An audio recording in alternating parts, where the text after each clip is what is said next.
Social मीडियावरील स्टेटसवरून आतापर्यंत दंगली झाल्याचं आपण पाहिलं होतं. पण आता नगर जिल्ह्यात एका वेगळ्याच कारणावरून दोन गटात धार्मिक तणाव निर्माण झालाय. यापूर्वी नगर जिल्ह्यात अहिल्यानगर नामकरण करण्यावरून वाद सुरू झाला होता. नंतर ऐन निवडणुकीत बाळासाहेब थोरातांच्या मुलीबद्दल आक्षेपार्ह विधान केल्यानं संगमनेर पेटलं होतं. तर काही दिवसांपूर्वी संग्राम बापूंच्या कीर्तनाने नगरमध्ये मोठा राडा झाला होता. आता चक्क एका रांगोळीवरून नगर जिल्ह्यातील हिंदू आणि मुस्लिम आमने सामने आलेत. काय आहे ही रांगोळी आणि यावरून एवढा टोकाचा वाद का पेटलाय, जाणून घेऊयात या व्हिडिओच्या माध्यमातून. नमस्कार, मी राम आणि तुम्ही पाहताय कार्यरंभ.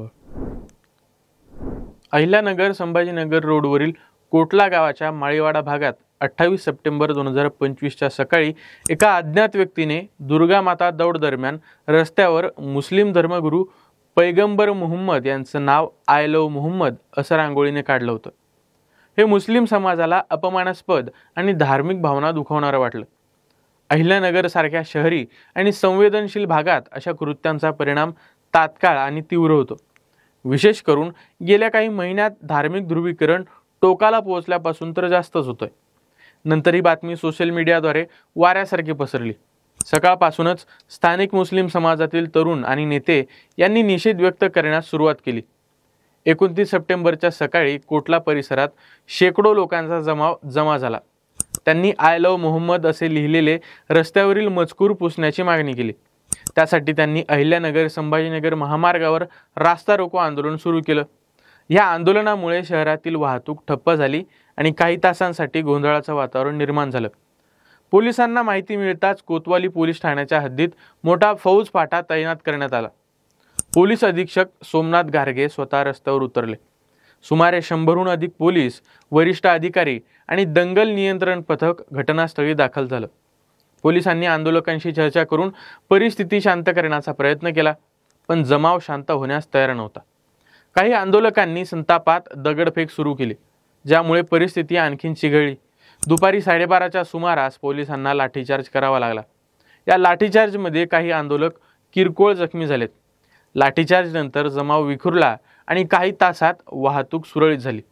पण या घटनेनं शहरात अजूनही तणावपूर्ण वातावरण निर्माण झालेले आहे. घटनेची माहिती मिळताच पोलिसांनी तात्काळ कारवाई करत एका संशयिताला ताब्यात घेतलं होतं आणि त्याच्या विरोधात कलम 295 धार्मिक भावना दुखावणे आणि 147 दंगल अंतर्गत गुन्हा दाखल केलाय.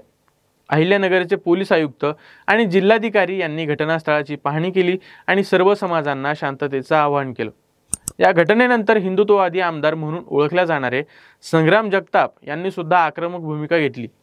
त्यांनी शहरातील जागोजागी लागलेले आय लव्ह मुहम्मदचे बॅनर काढून घेण्याची मागणी केली. त्यासाठी कोतवाली पोलीस ठाण्यात त्यांनी ठिय्या मांडला. त्यामुळे पोलिसांची आता चांगलीच तारांबळ उडल्याचं दिसतंय. नगर जिल्हा गेल्या काही दिवसांमध्ये हिंदुत्ववादी विचारांनी प्रभावित झालाय. इथं दोन धर्मांमध्ये मोठ्या प्रमाणात ध्रुवीकरण झालेलं दिसतंय. त्यात काल झालेल्या घटनेमुळं दोन धर्मांमध्ये आणखीन फूट पडली आहे. अजून निवडणुका लागायच्यात, त्यामुळे इथलं वातावरण पेटतं ठेवण्याचं काम कोण करतंय असा सवाल विचारला जातोय. तर याबद्दल तुम्हाला काय वाटतं ते आम्हाला कमेंट करून नक्की सांगा. तुम्ही कार्यरंभ चॅनलवर नवीन असाल तर सबस्क्राईब करायला विसरू नका. धन्यवाद.